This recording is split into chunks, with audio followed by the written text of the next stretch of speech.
ลักสาวแห่งนี้หลายสนเผ่าร่วมสามัคคีเหมือนเป็นพี่น้องเดียวกันยินเสียงลำกับเมยยามใดหัวใจจนสั่นเสียงปีบประสานใส่กันลืมฮอดเพียงจันทร์หากใครได้มาน้ำกะตะทุ่งแสนดินแดนแห่งคนจริงใจสวนสาลีเขียวงามวิไลทุ่งนาใหญ่อูเข้าอูป่าเชิญทุกคนมาเที่ยวมาแวะเบิ่งสาวมงดำนากูลูกก็หักอายเพิ่นว่า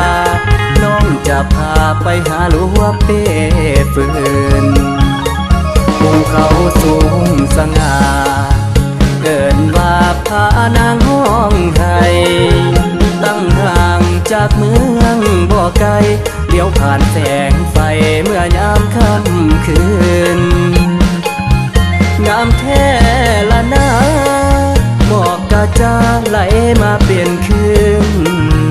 เขาขาวสาวงามสดชื่นบ่อยากหวนคืนหากใครได้ไป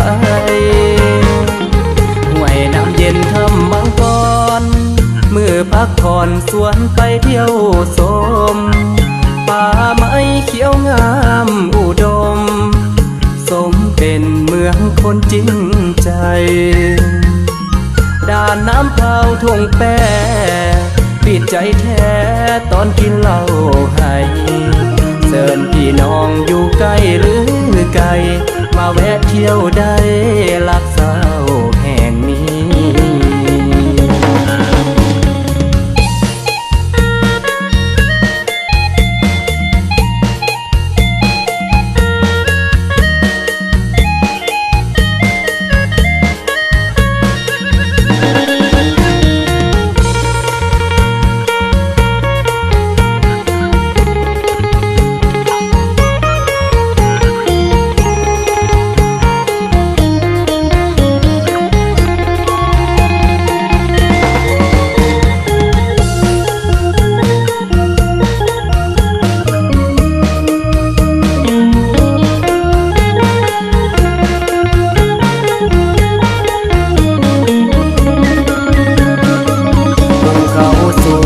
สง่า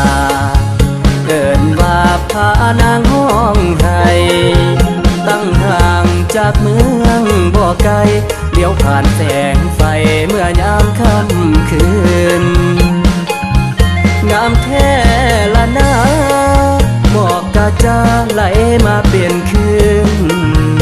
เขาขาวสาวงามสดชื่นบ่อยากหวนคืนหากใครได้ไปห้วยน้ำเย็นทำบางกอนมือพักผ่อนสวนไปเที่ยวชมป่าไม้เขียวงามอุดมสมเป็นเมืองคนจริงใจด่านน้ำเผาทุ่งแปปิดใจแท้ตอนกินเหล้าให้เชิญพี่น้องอยู่ใกล้หรือไกลมาแวะเที่ยวได้